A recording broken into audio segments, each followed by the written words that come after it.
Sunday special একলা বার হওয়া তো অসম্ভব, তাই আমি বের হয়ে গেছিলাম আমার সার্জির সাথে একটা নতুন পার্ক ভিজিট করতে।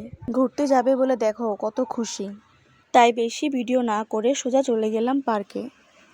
আমরা যাচ্ছিলাম আমিনগাঁওয়ে যে নতুন পার্কটি ওপেনিং হয়েছিল সেটাতে। তারপর ভিতরে ঢুকে ও গাড়ি পার্কিং করতে চলে গেল। যতক্ষণে গাড়ি পার্কিং করছিল ততক্ষণে আমি একটি ভিডিও করে নিলাম।